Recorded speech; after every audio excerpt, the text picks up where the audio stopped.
Bien-aimés dans le Seigneur, shalom, shalom, bonjour. Et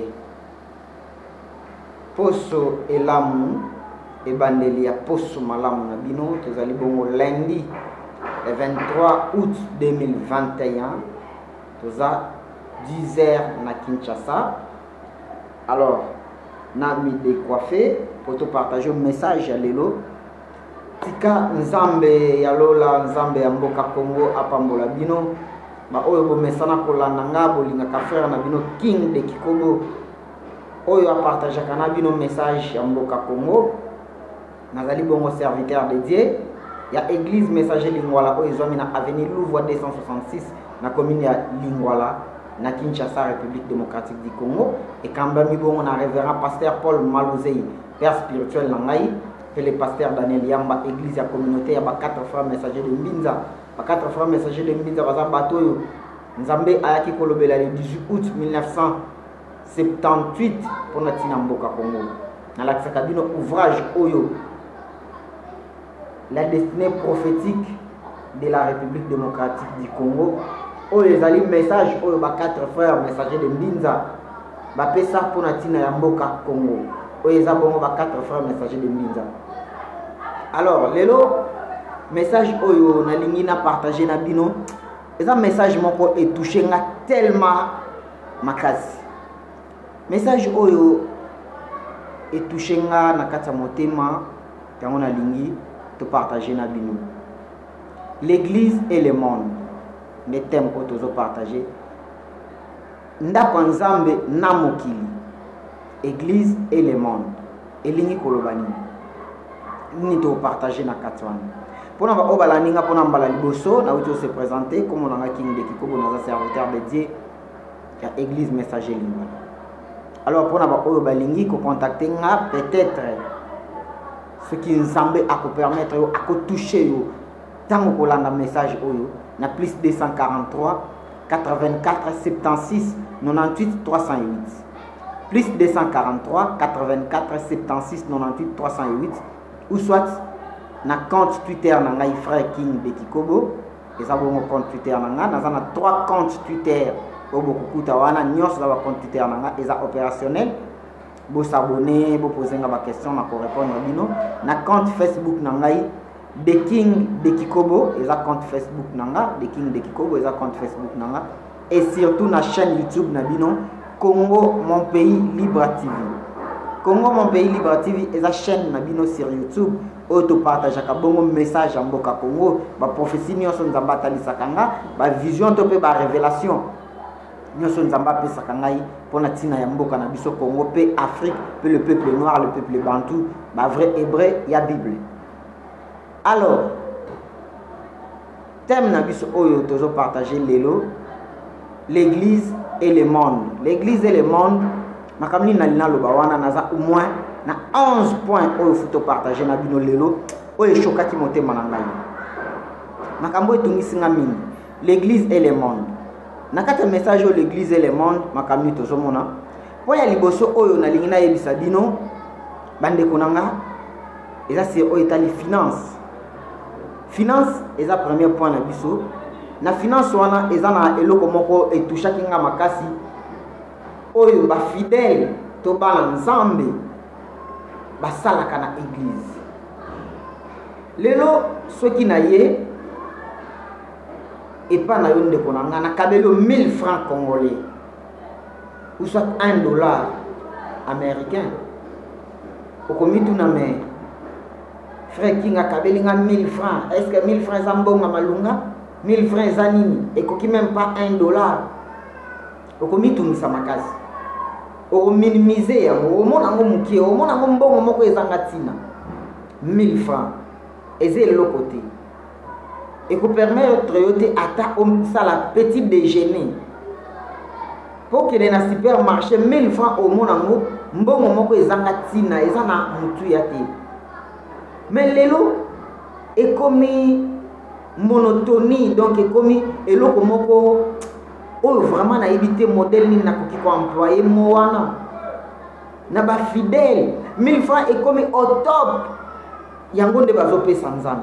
Okomona tous les fidèles oyo akoya na église offrande oyo ya malunga ya réservé mpona kobonzela nzambe apesi souffle de vie ya ofele nzambe oyo aépargné peut-être na baaccident na baproblème ndenge na ndenge alinga kutana nango mbongo ya malunga oyo amoni ya kofrir nzambe eza 1000 francs mais tandis que 1000 francs naso bakabeli akominimize yango ya koboya yango pourquoi eloko oyo ozoboya yango nde ozopréféré okabela nzambe na alléluia bino bato bozolanda ngai nayebi ke boza ebele boyokana pourquoi 1000 francs oyo yo okominimize soki bakabeli yango mais yango nde okopréféré okende kotia offrande la plupart ya bafidèle lelo omona offrande na bango soki apesi mbongo ebele c'est 1000 francs yango azomona ebele mpona koofrire nzambe na ye bandeko mpona nini bizaleli ya modèle aboye na kati ya bana nzambe l'église et le monde mpona nini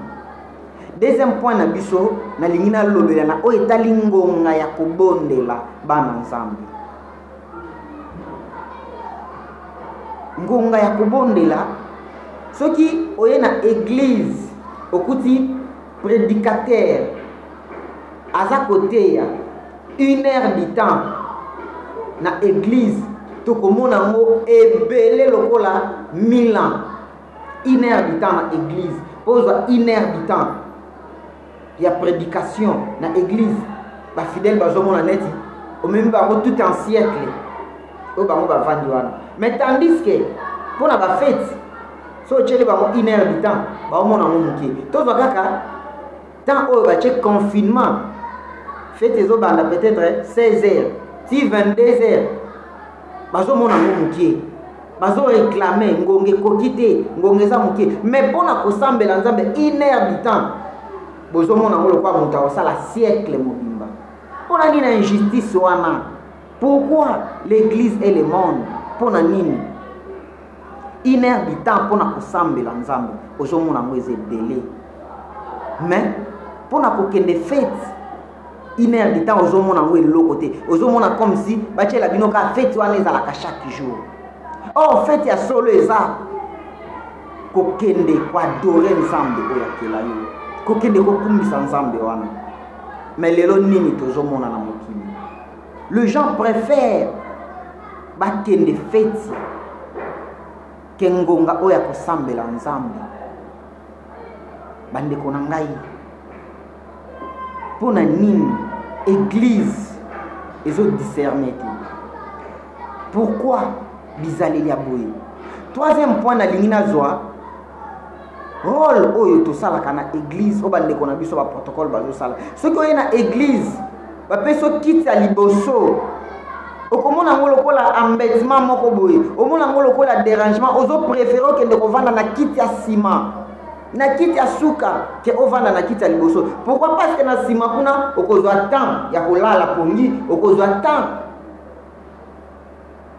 peut-être ya koenvoûter bato mosusu bayaki mpona kosambela bato bapréféraka na église avanda na kiti ya nsima ke avanda na kiti ya liboso mpo mba mosusu mateya oyo bakoteya wana eza makambo oyo asalaka aopréféré avanda na kiti ya liboso te aolingaki novanda na kiti ya nsima mpo ayoka mateya wana te alala na ye pongi mais na fete topréféraka kiti ya liboso tolingi kaka kiti ya liboso mpo mokili mobimba emona yo mpo tout le monde bamona veste na yo ndenge nini olataki ofile otie bacravate c'est ce que nous voulons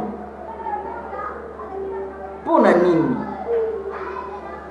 na fete tolingi kiti ya liboso tozala miroir bato nyonso bamona biso ndenge tolati bachaussure ya kitoko ndenge tose maquille kitoko mais na église tolingi kiti ya nsima na église tolingi kiti ya nsima na église tolingi bakiti toujours ya nsima pourquoi mpona nini makambo quatrième point na biso eza makambo oyo eza koleka na bajournaux na bible bato balingi débat inutile sur la parole de Dieu soki journal ekomeli biso message moko wana tozwaka tante ya osalela yango débat ya kolobela boye touti olanda awa na Afghan kuna ezopela moto to accepter ngo facilement bato bandimi nyoso ba journaux to ba journaliste balobelaka biso to ndimaka ngo nyoso ba journaux ekomelaka biso to acceptaka ngo facilement mais makambo ya Bible eza difficile pour bato bandima ngo. Pourquoi Bible to ndimaka ngo si difficile? Pona nini parole de Dieu to acceptaka ngo na pasi mais oyo ba journaux ezoyebisa biso to ndimaka ngo facilement. Toujours accepter facilement. Mais en Zambie, to lingi to bana ko salela ba débat. Ozwa français na yebele oyo tanga, ozwa savoir na o ebele oyo yebi, o cha yango na makambo en Zambie, o banda ko lukela ngo ba débat. Pourquoi? Neti jour moko bande ko nanga na vandi, nakutana kina frère moko. Tozui relation na ye poto partager na ye. Mais message on a banda ko pesa. Pour naye comment qui sujet à ba débat to ba dosala ba débat. Pourquoi? Na makambo nzambe nde to lingi débat, mais pour nani to sala ba débat na ba journaux te. Pourquoi to zo sala débat na oyo ba politicien ba zo sala na oyo société ezo sala biso? Pourquoi to sala ngo ba débat mais to lingi ka plus ba débat na makambo nzambe, plus ba débat na Bible? Pourquoi? Et le frère alingaka comme ça. Parole de Dieu, tout comme ça, on débat, non. Je lui ai dit clairement, je ne peux pas le faire. Pourquoi faut ça la débat? Ma débat, ils ont changé du soni. Ils ont vacciné. Na place où le carton emporté en plus. Na ba ensemble mais to lingika tout kala na ba débat pour vacciner du soni. Pour vacciner na vie spirituelle la vie. Ce débat est ko vacciner. Un homme où il y a une sagesse, une intelligence, plus ayoka. Aluka plus ayoka, soit temps à discerner, que temps à luka koloba ebele. À quoi ça sert? Et qu'on va s'avisonner.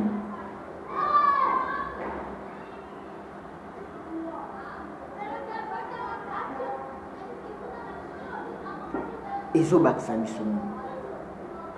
Cinquième point. Pourquoi tant que tu n'as qu'un message? Il y a des blagues, des messages qui sont belé, bazo partager, bazo belé, bazo commenter, bazo belé. Bazo le belango tant que tu n'as pas message à Toto, bazo balinga ba message à ma blague. Comment c'est tout le monde da partager, c'est tout le monde da commenter. Mais ba message il y a nzambe ezo souffrir, ezo nyokama pour nani. Message ya nzambe c'est difficile pour mon abattoir soit temps ya partager.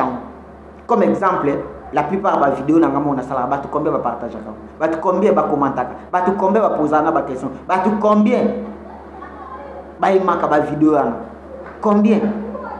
Mais ce que là qui vidéo, comme on est à pasteur, on va publier à Moutakala, on a des millions de personnes qui vont commenter. On a des millions de personnes qui vont aimer vidéo, on a des personnes qui vont partager, mais ils ont édifié la société, c'est difficile pour partager. C'est difficile pour aimer. C'est difficile pour commenter. Pourquoi le monde et l'église? Pour nani? Pour nani? Pour nani? Pourquoi? Un message inutile, tous les premiers à partager, tous les premiers à commenter, à aimer un message. Mais au Italie, c'est difficile pour te aimer. C'est difficile pour toi juste j'aime. C'est difficile. C'est difficile pour te partager. C'est tellement difficile pour te commenter. Parce que c'est un monde qui dérange. Bande konanga to linganzambe, Dieu est bon, il est merveilleux. Pour nani nga oyo. Un militaire ou soit un policier dans le bas n'accepte pas qu'on témoigne vérité qu'on le ensemble. Pourquoi? Parler la vie de Dieu sur la terre. Pourquoi? Au moment où Batu témoigne sur les policiers, témoigne sur les militaires. Mais bon, on a tout à chaque fois. Combien de personnes déjà besoin de temps pour partager ma vidéo? Vous pouvez partager aussi. Vous partager ma vidéo à ma soldats, à ma policier. Vous partagez aussi ma vidéo. ba grand média ya monde soki ezaki pasteur moko asali bêtise bozala premier ya kolobela mo. Mais pourquoi bolobelaka te ba révélation nyonso na pesaka mpona mboka Congo? Pourquoi boinvita nga na baplateau na bino te parce que naa na mbongo te naza simple policier? Mais soki ezalaki bato oyo basalaka ba bêtise wana parce que baza suffisamment riche, baza na ba moyen, bozala ba premier ya obengisa bango po bolobela ba bêtise. C'est ça le monde. Mais oyo tozopesa message oyo nzambe azopesa biso mpona peuple na ye. Combien ba bengisanga ba grand média ya Congo? Combien? Parce que na mbongo te po bayebi ke simple policier bafutaki combien oyo akopesa biso. C'est ça. Alors naza na histoire moko na lingina betela bino. Il y avait un jour un jeune homme autaka église azozonga ndako tellement que ngonga elekaki mwa mulai. Vraiment bolanda histoire oyo moi bien. Jeune garçon wana autaka église azozonga ndako na kozonga nde na nzela akutani na bandeko na biso ba policier lokola ngai na ba miyibi otobengi ba criminel ya vol main armée baza kondongwana to baza kosala ba échange ya ba coup de feu. Ba criminel ba uta koyiba et ba policier ba maintenant ko intervenir ba banda kosala échange ya ba coup de feu. Et moi na mbali wana aye ko se retrouver na katikati na bango auta ki église. Bande ko na ngai botala bolamu ya Nzambe, botala mystère ya Nzambe.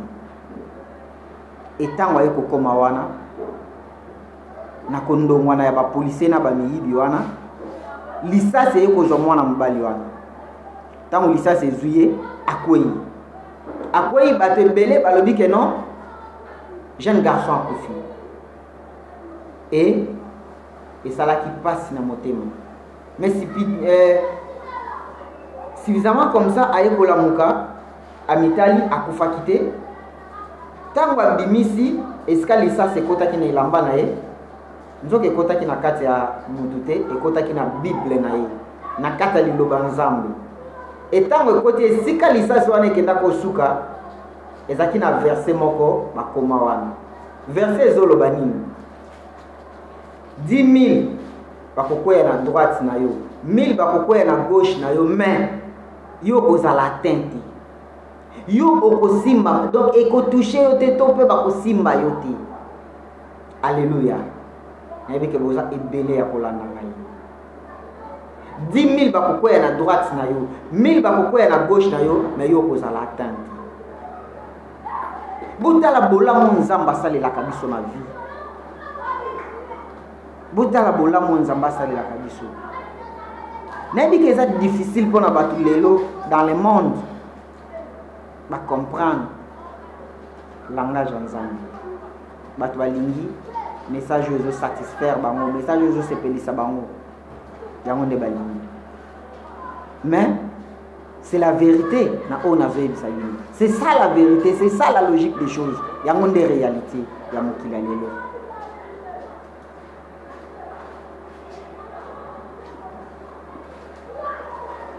Pourquoi?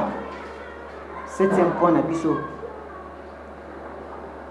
Tant il y a prière et pas na biso, et ça difficile na ngonga kosambela. Moment ya prière et nde moment où to zwaka pongi, ce que telemi po sambela okomona pongi bandi koyela yo. Na moment prière pour sambela nde ngonga oyo rezona ka olala. Mais tango telemaka pona kotala film en novelas, pona kotala Hollywood, pona kotala ba film nigérien, pona kotala ba film pornographique, il y a 3 heures du temps wana pongi yakati. Mais pourquoi seulement na moment ya prière nde pongi yela kayo? Na ngonga kosambela nde pongi yela kayo. Nde olinga kolala. Mais dans le moment, il y a 3 heures, 4 heures du temps, au vendre liboso la télévision de 0 heure à 4 heures, pour ta la film pornographique, pour y la caillotte. Pour ta la Hollywood, pour y la caillotte. Pour ta la novelas, on a pour y yakati. Mais pour remercier Nzambe pendant 30 minutes, ne pour y yak. pour la Facebook, pour Instagram, pour YouTube, pour WhatsApp, pour sur le message à Bouzoba, n'a pas vu un message pour draguer la Facebook. On a pongé ça la raté. Mais juste pose à 10 minutes, on remercie Nzambe. C'est tout un problème. Des moments il y a malam yo monaka kolala ya mwana. Ngonga malam pona yo kolala ya mwana. Bande kona ngai. Toujours kende wapi. Le monde et l'église. 8e point, pourquoi Nathan ya kotanga Bible ezaka difficile pour na biso. Mais moment ya kotanga ba livre moko inutile. Wana eza moment moko ya kitoko. Po totanga ba journaux o ezo édifier bomo na yote. Eza très facile. Po totanga ba livre moko o e ko emporter le côté na vie na biso spirituel ya lobi. Toza premier. Toza makasi. Pour na ba recherche inutile. Mais pourquoi na makambo nzambe tosala ba recherche? Pourquoi na makambo nzambe tozwaka temps ya ko analyser parole de Dieu te? Ya kotanga Bible na profondeur nango. Au préféré aucune église oyo kaka 30 minutes au pasteur a oteya yo, oyo kaka 2-3 versets au pasteur a oteya yo. Mais yo moko za na temps ya kotanga Bible te pourquoi? Mais za na temps ya kotanga ba livre mususu. Ya kotanga ba journaux, ya kotanga n'importe quel livre. Mais tant ya kotanga Bible za la te. Au préféré au kaka 2-3 versets au pasteur a opesa yo. Mais yo moko za na temps ya koluka nzambe na profondeur te pona nini? Pona nini?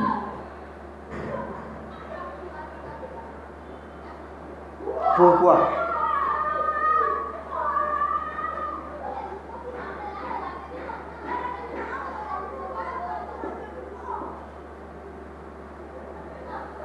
Pourquoi?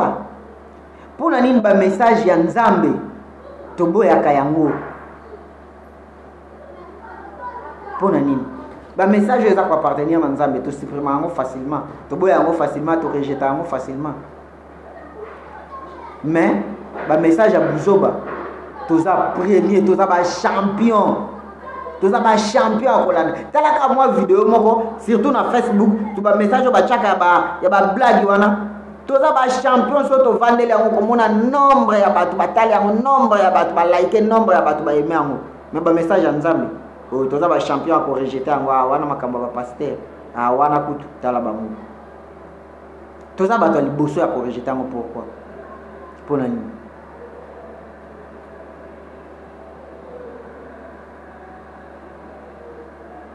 Pourquoi na ba église ya lelo batu balingi église te batu bazo sila, mais na ba night club, na ba boîte de nuit, na ba maki batu bazo mata toujours comme mata, batu baza toujours rebelle na ba maki ke na ba église.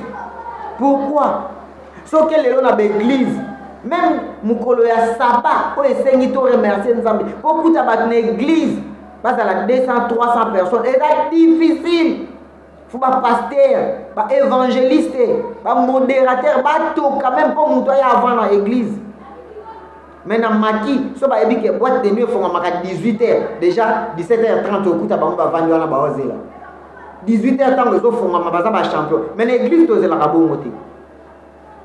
L'église est difficile. Beaucoup de gens vont à l'église.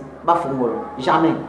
Bayaka kaka na retard. Soit modérateur à sa bandaki, soit prédicateur à sa bandaki matéya. Ya zo ya na retard. Mais na ba maki tozebele. Et puis ko ya wana komona 50 personnes, 30 personnes. Mais que d'autres tala na bar. Que d'autres tala na boîte de nuit. Que d'autres ko tala esika o balangwaka na bandumba. Baza plein. Baza au créneau au top. Balingi kaka bakita liboso. So ke na ba boîte de nuit na ba maki na ba night club okuta ba mo liboso. Mais na église na suka na mabaya sima. Pourquoi? Pour nani? Le monde et l'église. Pourquoi? Mokili na ecclésia. Et 11e point. Pourquoi na quoi adorer Nzambe? Et ça a un problème dans le moment ya quoi adorer Nzambe, c'est difficile. Mais dans le moment ya quoi adorer ba politicien, tout ça ba champion pour nani? Pourquoi? Dans le moment ya quoi adorer ba musicien, dans le moment ya quoi adorer ba bêtise ya mon kilo, tout ça ba premier. na moment ya ko adorer ba équipe à football toza ba champion na moment ya ko adorer Messi na Cristiano toza ba champion mais na moment ya ko adorer Jésus toza ba ta suka. Pourquoi pour na nini?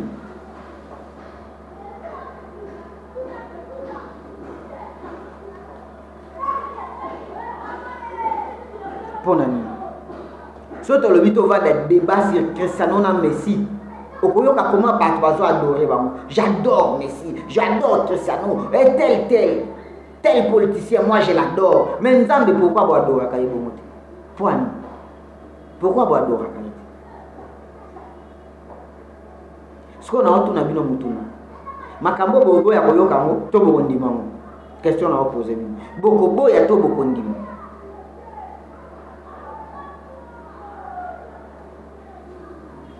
Question na tuni bino.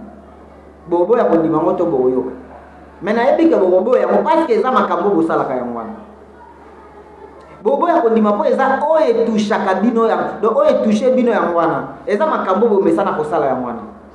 Lokola et toucher bino boko rejeter yango boko linga ko koyoka yango te. Je sais.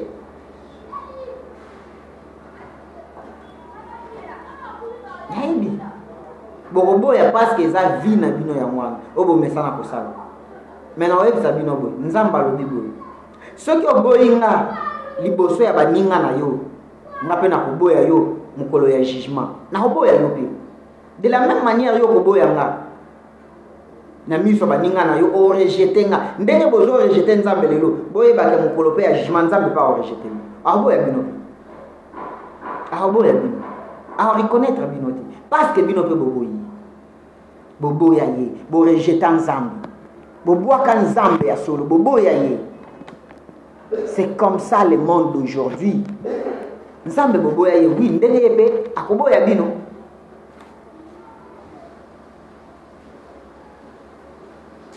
Nzambe pa koboya.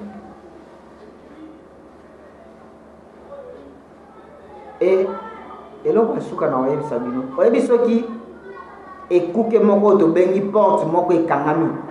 Nzamba kofongola mibali. Pona bato yo badora kaye pona bato balinga kaye esika bakangi porte moko nzamba kofongola double nzamba kofongola double porte esika bakangi moko nzamba kofongola double porte esoki nzamba fongoli muta kokanga zalaka te esika o nzamba fongoli muta kokanga ngo zalaka te esika o nzamba kangi muta kofongola pe zalaka te wana fuboye bayango. Merci. Nabino na aidé que vous avez belé à Olandanga partout dans le monde entier. Merci vraiment. Nzambe ya Congo abate la bino. Nzambe ya Simo Kimbangu. Nzambe ya Aïdi Nabala. Nzambe ya Kimpanvita. Nzambe ya 4 frères messagers de Mbinza. Nzambe ya Paul Malouzei. Et Nzambe ya Daniel Yamba. Nzambe ya tous les martyrs du Congo. On va renverser ça dans le Congo. Nzambe ya tous les peuples bantous. On va kenda esclavagisme à l'étranger. Naïbi ke bakozonga nzambe ya ancêtre na biso o ba renverser ça na bango pona mabele ya bakoko na bango pona mabele ya ba peuple bantu nzambe ya Norbert Yamba nzambe ya Samuel Masambukidi nzambe ya frère na bino King de Kikobo nzambe ya batu nyoso yo balingaka koyoka ngai azala na bino elongo apambola bino à continuer à faire une sagesse et discernement. Le Dieu du Congo, le Dieu authentique, le Dieu de la Bible, le Dieu des peuples noirs, le Dieu des peuples hébreux. Vous s'abonner à Congo Mon Pays Libre TV, vous la chaîne YouTube Nabino, vous s'abonner, vous partager, vous poser des questions. Et surtout, le thème nous sommes Nabino te partager, vous continuer à faire Congo. Il y a Ebele Zoya. Plus 243 84 76 98 308. Les numéros sur WhatsApp. Plus 243 84 76 98 308. Congo, Mon Pays Libre TV, les chaîne sur YouTube. The King de Kikobo, les compte Facebook. The King de Kikobo, les compte Facebook. Botine la demande, n'a pas accepté. Vous avez des millions et des millions. nako accepter ba demande na bino naza wana pona bino charge nzamba pesinga eza pona ko édifier peuple na yo. Merci beaucoup. Ngana bino tokutani na ba numéro ebele o toza ko partager tika nzambe abatela bino ingeta ilingi koloba amen.